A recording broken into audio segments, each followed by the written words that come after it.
Sistem AC merupakan rangkaian pendingin udara kabin mobil.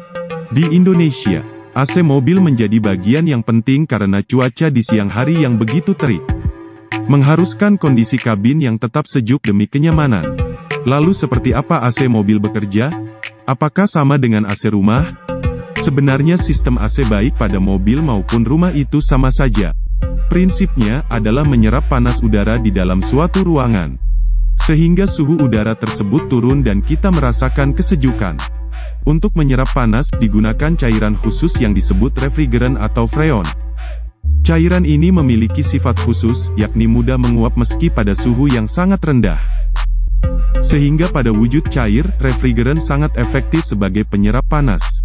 Namun refrigeran tidak bisa bekerja sendiri, melainkan perlu ada pengolahan refrigeran supaya bisa bersirkulasi untuk terus menyerap panas.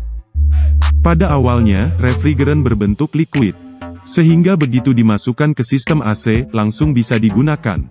Namun setelah dipakai satu kali untuk menyerap panas, temperatur refrigeran naik dan wujudnya berubah menjadi gas.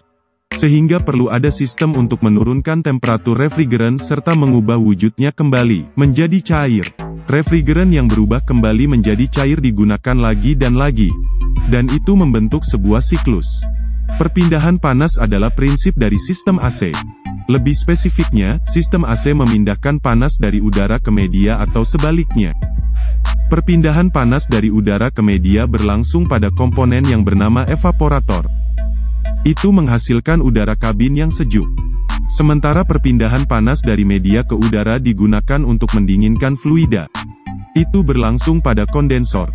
Kita akan awali penjelasannya dari kondensor yang mampu memindahkan panas dari refrigeran ke darah.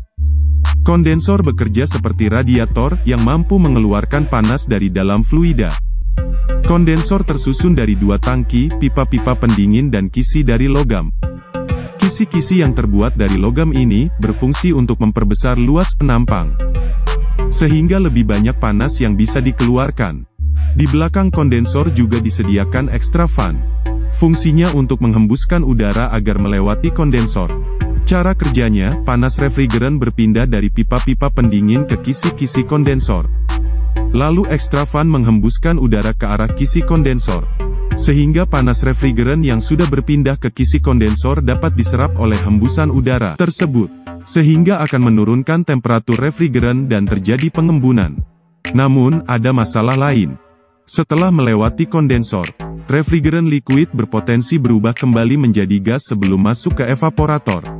Karena perjalanan dari kondensor ke evaporator biasanya akan melewati ruang mesin yang suhunya di atas suhu kamar. Untuk mengatasi hal itu, maka tekanan refrigeran perlu dinaikkan. Saat tekanan refrigeran naik, molekul refrigeran akan saling mengisi sehingga tidak ada ruang untuk menguap. Selain itu, saat tekanan refrigeran naik maka titik didihnya pun naik. Kita tidak perlu menghembuskan udara dengan suhu di bawah 5 derajat Celcius untuk mengembunkan refrigeran. Karena dalam kondisi tekanan tinggi hembusan udara 20-30 derajat sudah bisa mengembunkan refrigeran. Oleh sebab itu diletakkan sebuah kompresor sebelum refrigeran masuk ke kondensor. Kompresor ini bekerja seperti kompresor pada umumnya. Namun, kompresor AC dilengkapi dengan mekanisme kopling magnetik. Mekanisme ini terdiri dari puli kompresor yang selalu terhubung ke puli mesin melalui V-belt, plat penekan yang terhubung dengan poros kompresor, serta koil magnetik untuk menghubungkan atau memisahkan antara puli dengan plat penekan. Kopling magnet bekerja dengan memanfaatkan gaya elektromagnetik yang dihasilkan dari koil magnetik. Gaya elektromagnetik tersebut akan menarik plat penekan yang berbahan dasar logam, sehingga plat penekan menempel dengan puli kompresor. Hal ini menyebabkan plat penekan ikut berputar sesuai putaran puli. Saat tekanan refrigeran mencapai batas maksimal, suplai listrik pada koil magnetik akan dihentikan, sehingga gaya elektromagnetik hilang, dan plat penekan terbebas atau terpisah dengan puli kompresor. Kinerja kompresor ini berlangsung secara otomatis. Refrigeran cair bertekanan tinggi dialirkan ke evaporator untuk menyerap suhu udara kabin.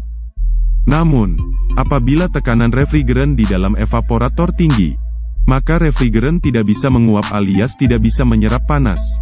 Oleh sebab itu, sebelum masuk ke evaporator tekanan refrigeran harus diturunkan.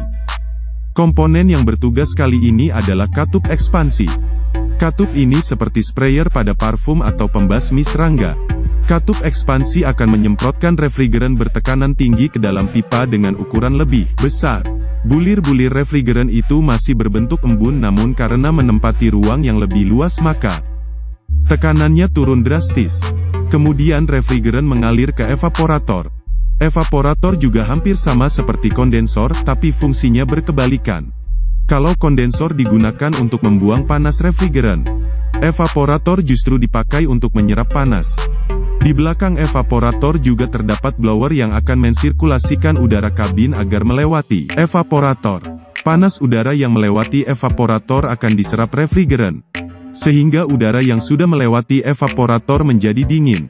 Wujud refrigeran yang awalnya berbentuk bulir embun, juga berubah menjadi uap. Uap refrigeran ini memiliki temperatur lebih tinggi.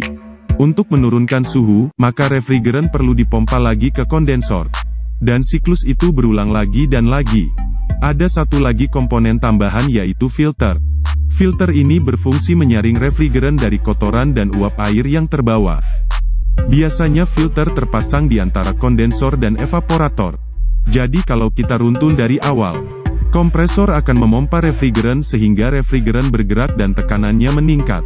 Kemudian suhu refrigeran diturunkan di dalam kondensor, sehingga wujud refrigeran berubah menjadi cair.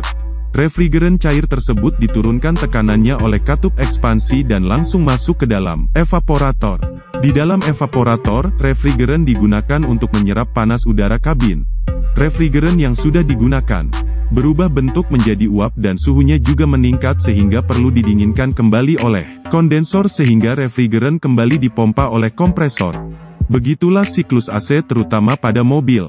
Subscribe channel ini karena masih banyak animasi yang akan kita bahas.